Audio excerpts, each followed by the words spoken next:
declared everything will be swept away from the face of the earth. Men, animals, birds, and fish, reminding us, doesn't it, our lesson took us back to the day of Noah. And what was God's indictment back in that day? In Genesis chapter 6, verse 5, we read that the Lord saw how great man's wickedness on the earth had become, that every inclination of the thoughts of his heart was only evil all the time. There was no fear of the Lord in that generation. They heard God's message through Noah that destruction was coming and they were to enter into the ark, and they mocked and they laughed and they died. God declares here that his wrath would be so poured out that the wicked will have only heaps of rubble when I cut off man from the face of the earth. And by the time the Babylonians were done with Jerusalem, the city was nothing but ruins, and the temple was a heap of rubble. But this was only a shadow of what was to come and the end time judgments, when God is going to put an end to the beast's empire and the people who bowed down to him and worshipped him. God promised great judgment against wickedness in that generation and against the wickedness in our generation today, and into the great day of the Lord. And so we move into the call of God. The first call is a call to silence. Why the silence? Is it to cause the listeners to hear God's word? Very possibly. Could it be to stop their excuses? We know we are great with excuses, aren't we? And that's probably so also. But I believe that it is that same silence that fills the heaven. As told in Revelation chapter 8, when the seventh seal was about to be opened, it tells us that there was silence in heaven for a half an hour. It is what you might call the calm before the storm. You know, I was raised in Michigan, and I can remember in the summer some of the thunderstorms we had there, and they were terrible and they were frightening to me. Suddenly, in the middle of a hot summer day, the clouds would begin to gather, and as the day would go on, it would become darker and the air would become heavier by the moment, and then you could hear the thunder reverberating in the distant skies and increasing in intensity, and then the lightning would begin to flash, and it would bring terror to my young heart. Actually, it brings terror to my heart even now when I am back visiting, and was at a wedding, and we were in this big tent. And my brother-in-law had a hold of the metal post, and I just looked at him and I said, I wouldn't hold on to that metal post. But it is a frightening experience. And all of a sudden, there is this quietness. There's just a stillness. The birds would stop singing, and there was this eerie hush, a quietness. And then, as if the windows of heaven were opened, down would come this deluge of rain. I don't know if you've been back there during one of those storms, but that's exactly the way it is. Now, God is about to pour out his wrath on a people who refused his offers of forgiveness. They mocked the prophet's words of judgment to come. The same as in the last days, and the same that happens today. And there is silence in heaven before God's awesome, holy anger rises up against the sinner. And you know, God's work of judgment is not a normal work.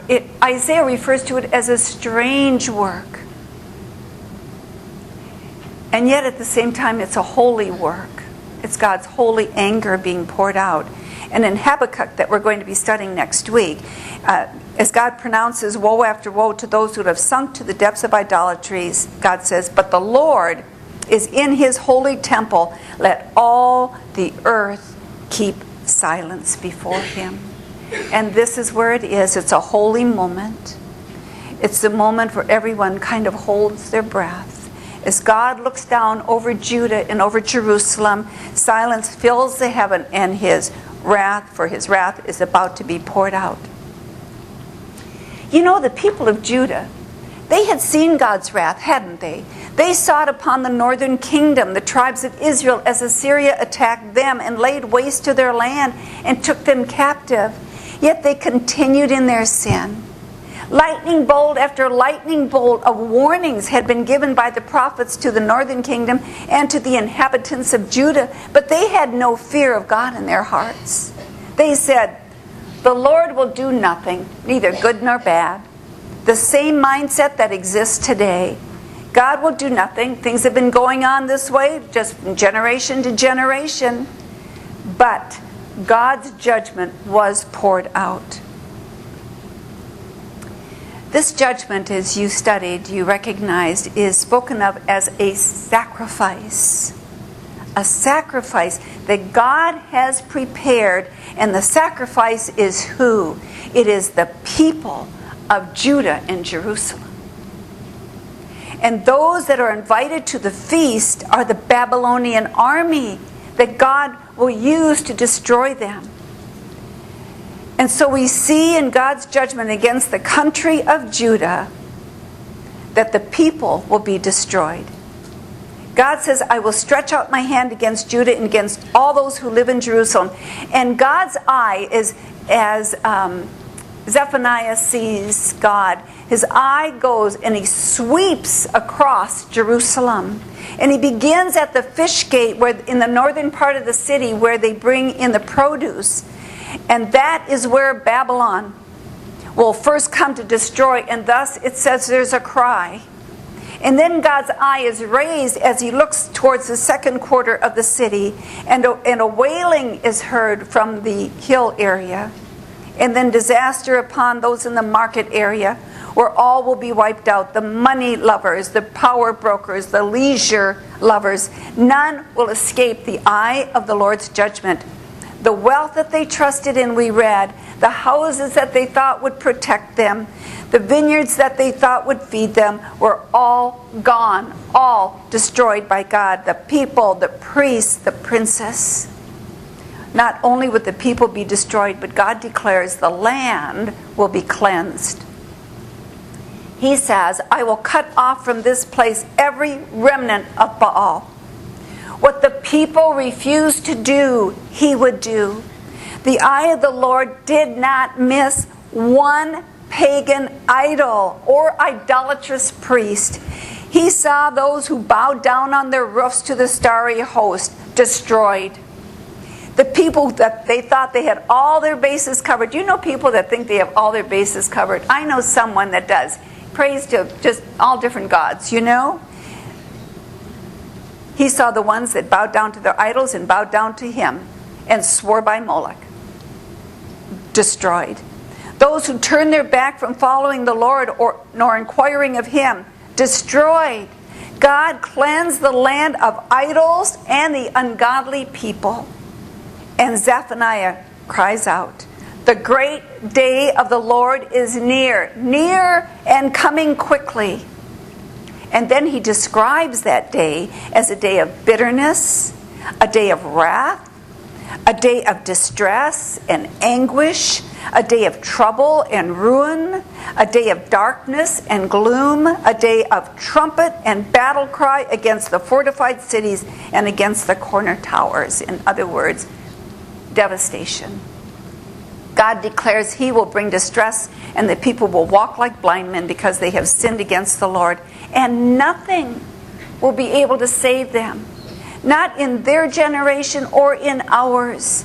Not our silver and not our gold. The fire, it says, of God's jealousy will consume all who are not hidden in the hollow of his hand. For God declares, he will make a sudden end of all who live in the earth, to those who refuse to live in the fear of the Lord. Now, God's attention moves from the country of Judah to the conquerors of Judah, the Gentile nations. Those nations that would fulfill his purpose in punishing Jerusalem, but then he would punish them for their sins. Jerusalem and the Promised Land is the center geographically, isn't it? And prophetically in the world. Everything revolves